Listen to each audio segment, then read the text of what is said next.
Hello everyone, welcome back to Nirza education.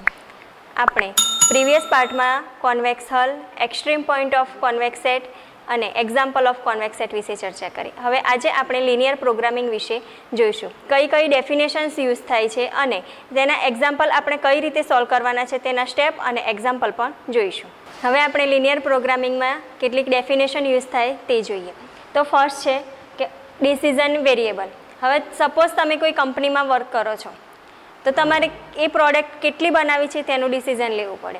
તો તે માટે આપણે ડિસિઝન વેરિયેબલ લઈ લઈએ. તો mathematical symbols represent level of activities of an operation, કે તમે કોઈ પ્રોડક્ટ બનાવો છો તો તે પ્રોડક્ટને કેટલી ક્વોન્ટિટીમાં બનાવવાની છે તે આપણે ડિસિઝન લેવાનું છે.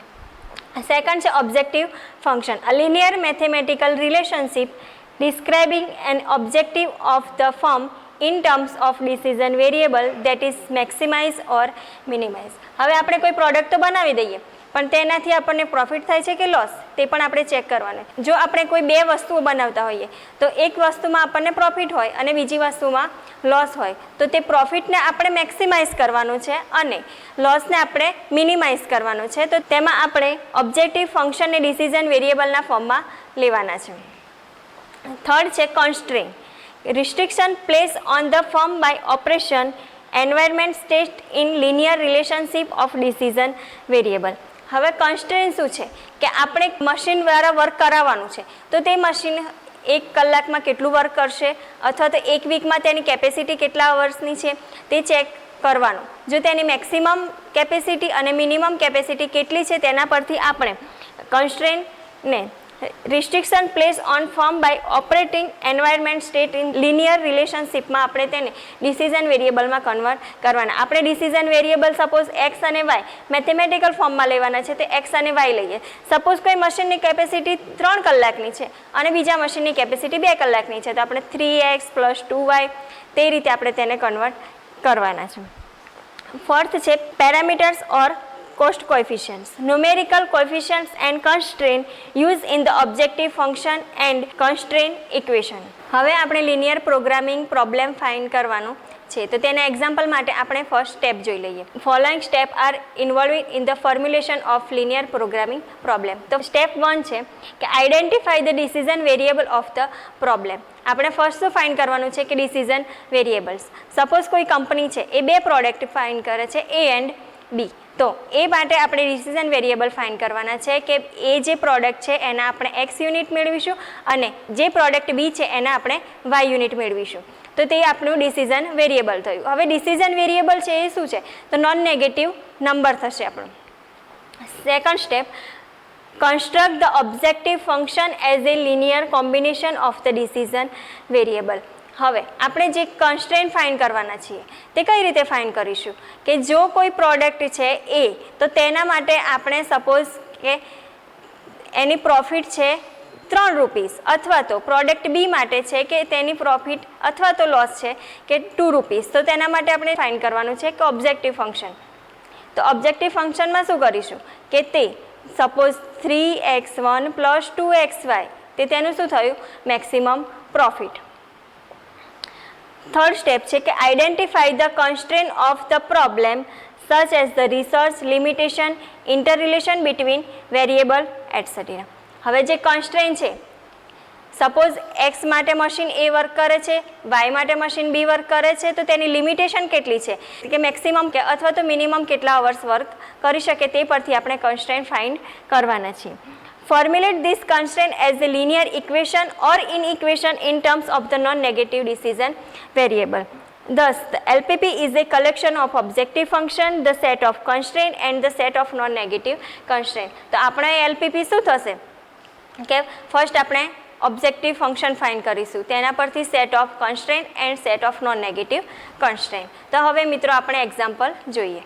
હવે આપણે પ્રોડક્શન એલોગેશન પ્રોબ્લેમ જોઈએ. A manufacturer produce 2 types of model M and N. Manufacturer છે તે કેટલા ટાઈપ્સના મોડેલ બહાર પાડે છે કે 2 types model M and N. Each M models requires 4 hours of grinding. જે મોડેલ M છે તેને ગ્રાઇન્ડિંગ માટે કેટલો ટાઈમ લાગે છે તો 4 hours of grinding and 2 hours of polishing. 2 hours of polishing. Whereas each model N requires 2 hours of grinding and 5 hours of polishing. જે model N છે તેને ગ્રાઇન્ડિંગ માટે 2 hours લાગે છે અને પોલિશિંગ માટે 5 hours લાગે છે. The manufacturer has 2 grinders.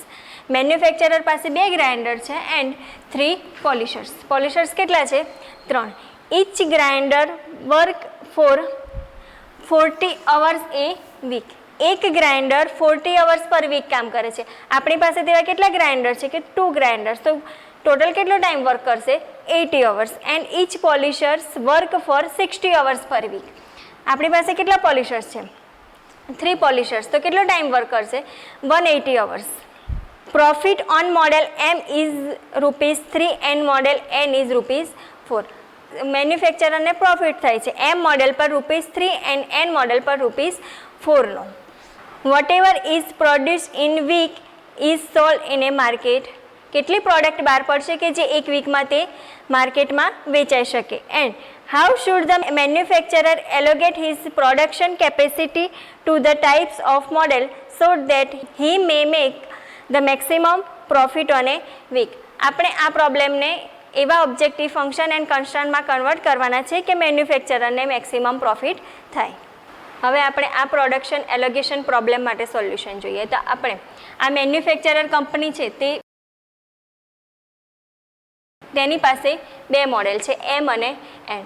આપણે ફર્સ્ટ સ્ટેપમાં જોયું કે શું કરવાનું છે, તો ફર્સ્ટ આપણે ડિસિઝન વેરિયેબલ ફાઇન્ડ કરવાના છે. તો ડિસિઝન વેરિયેબલ આપણે M માટે x1 યુનિટ લઈએ અને N માટે x2 યુનિટ લઈએ. હવે a manufacturer products 2 types of model M and N.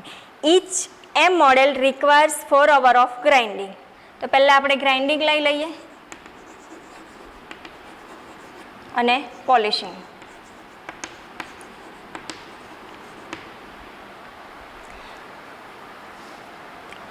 M મોડેલના x1 યુનિટ્સ માટે તેને કેટલા અવર્સ કામ કરવું પડે છે? 4. અને પોલિશિંગ માટે 2 hours.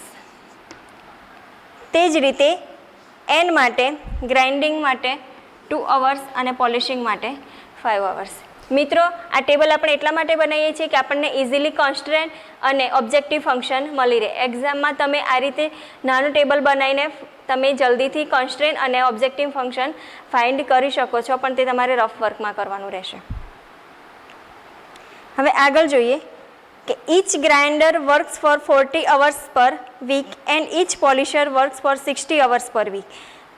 હવે આ જે ગ્રાઇન્ડર છે તે કેટલા અવર્સ વર્ક કરે છે? તો 40. પણ આપણી જોડે કેટલા ગ્રાઇન્ડર છે કે તો 2, એટલે બંનેના થઈને 80 થશે.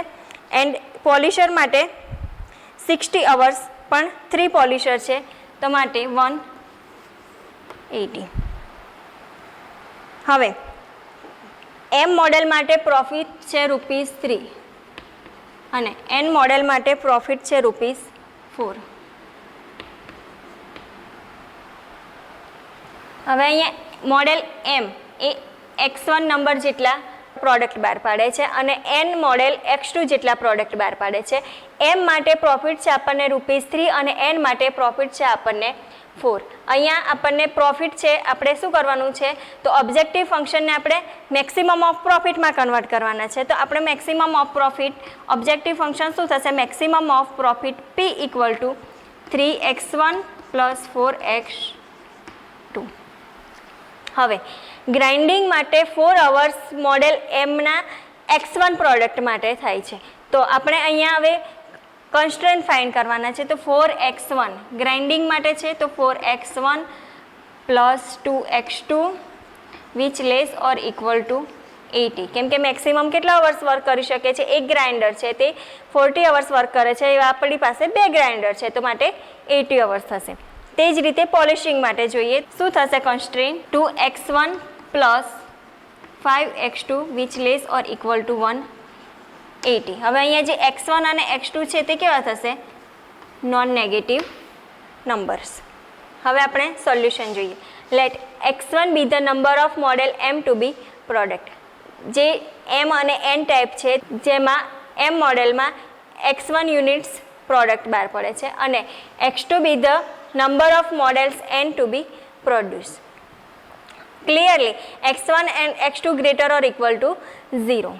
Manufacturer gets profit on ₹3 for model M and ₹4 for model N. So, the objective function is maximize profit P equal to 3x1 plus 4x2. આપણે આગળના ટેબલમાં જોયું કે ઓબ્જેક્ટિવ ફંક્શન શું મળે છે આપણને maximum of profit P equal to 3x1 plus 4x2. હવે it is given that each model M requires 4 hours and each model N requires 2 hours for grinding. Grinding માટે મોડેલ M ને 4 કલાક લાગે છે અને મોડેલ N ને 2 કલાક લાગે છે. The maximum available time for grinder is 40 hours. Time કેટલો છે ગ્રાઇન્ડર માટે? 40 hours per week. And company પાસે કેટલા ગ્રાઇન્ડર છે કે તો કે 2 ગ્રાઇન્ડર્સ છે. તો we have constraint on the availability of the hours of grinding is 4x1 plus 2x2 less or equal to 80. હવે આગળ આપણે ગ્રાઇન્ડર માટે વાત કરી. હવે પોલિશર્સ માટે again model M requires 2 hours of polishing and model N requires 5 hours of polishing.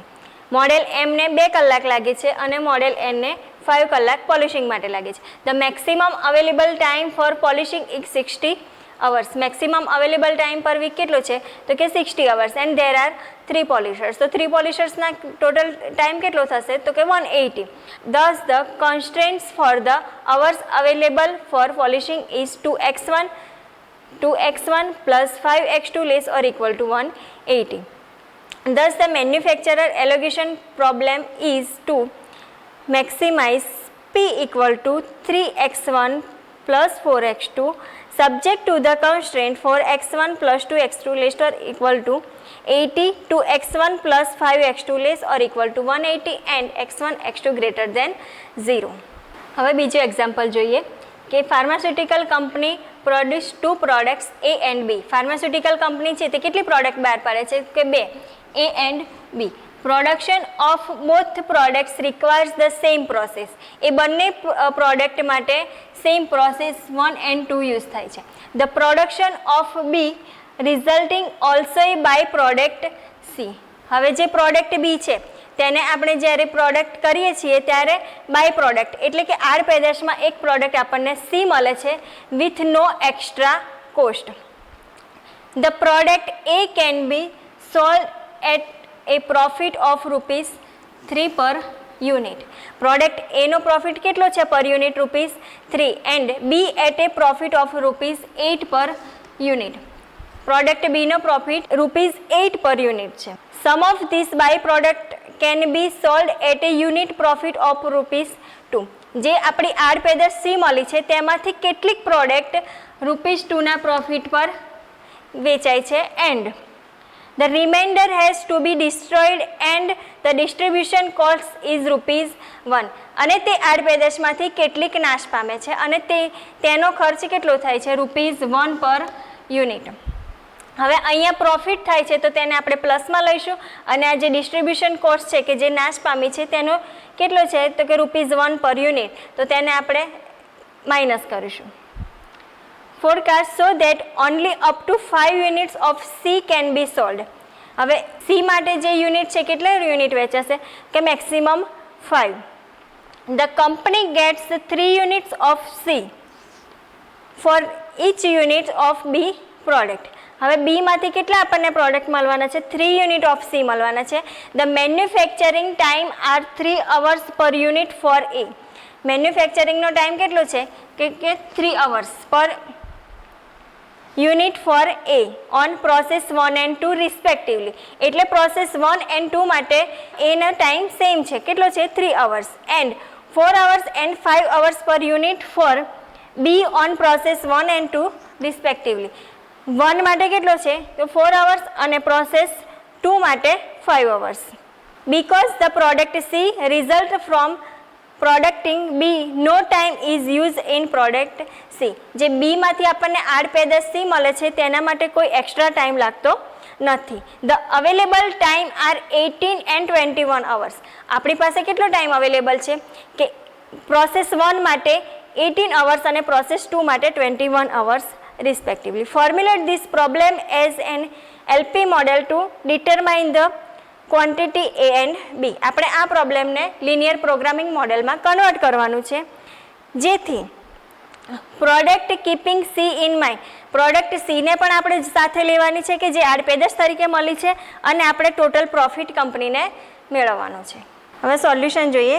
Pharmaceutical company produce 2 product A and B. આપણે 2 product મળે છે A and B. Production of both products require the same process 1 and 2.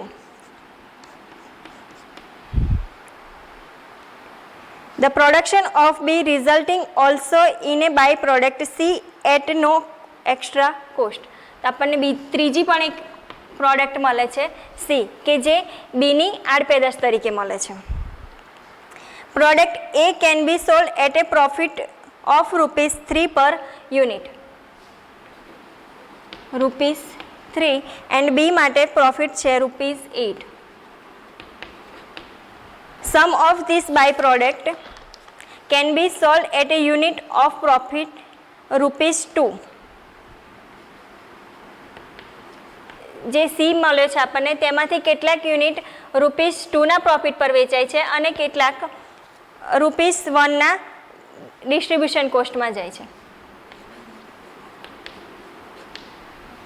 હવે આ જે એ છે તેના માટે આપણે X1 યુનિટ લઈ આવીએ, બી માટે X2 યુનિટ પ્રોડક્ટ કરે છે તેવું લઈ લે, અને સીમાં કેટલીક પ્રોડક્ટ આપણને ₹2ના પ્રોફિટમાં જાય છે તેથી તેને X3 કહીએ, અને કેટલીક નાશ પામે છે ₹1ના, તો એ X4 તરીકે લઈ લઈએ.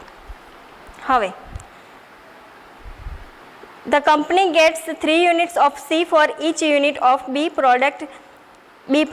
The manufacturing time are 3 hours per unit for A on process 1 and 2 respectively. એ માટે ટાઈમ કેટલો છે કે 3 hours. બંને પ્રોસેસ માટે 1 and 2 પ્રોસેસ માટે 3 hours. આગળ જોઈએ તો 4 hours and 5 hours per unit for B on a process 1 and 2. 4 hours and 5 hours. Because the product C results from the producting B, no time is used in product B.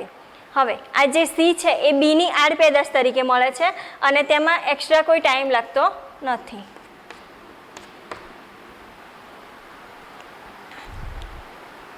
The available time are 18 and 21 hour of a process 1 and 2.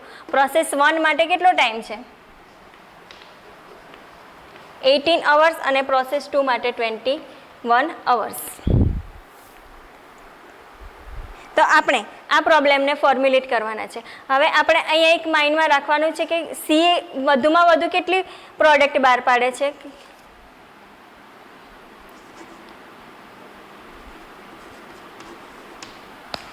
5 કરતાં ઓછી અથવા તો maximum 5. હવે આને આપણે maximum of પ્રોફિટમાં convert કરવાના છે. તો મેક્સિમમ પ્રોફિટ આપણો કેટલો થશે? P = 3x1 plus 8x2 plus 2x3 minus x4. કેમ કે જે આ x4 મળે છે તે આપણને શું નાશ પામે છે, એટલે આપણે તેને માઇનસમાં લઈશું. તો 3x1 કોન્સ્ટન્ટ કયા મળશે? 3x1 plus 4x2 less or equal to 18 and 3x1 plus 5x2 less or equal to 21. તો આ આપણો એલપી પ્રોબ્લેમ થઈ ગયો. હવે સોલ્યુશન જોઈ લઈએ. Let x1 units of product A B produce and x2 units of product B B produce. Product A માટે કેટલા પ્રોડ્યુસ થાય છે? x1 યુનિટ્સ, અને પ્રોડક્ટ બી માટે x2 યુનિટ લઈએ. x3 and x4 unit of product C be produced and destroyed respectively. x3 છે તે produce થાય છે અને ડિસ્ટ્રોયડ x4 યુનિટ્સ જેટલા થાય છે. It is given that the company gets a profit on ₹3 per unit of a product A and ₹8 per unit of a product B. Unit A માટે કેટલો પ્રોફિટ થાય છે? ₹3, અને બી માટે ₹8નો પ્રોફિટ થાય છે. ₹2 per unit of product C and loses ₹1 for destroying 1 unit of the product C.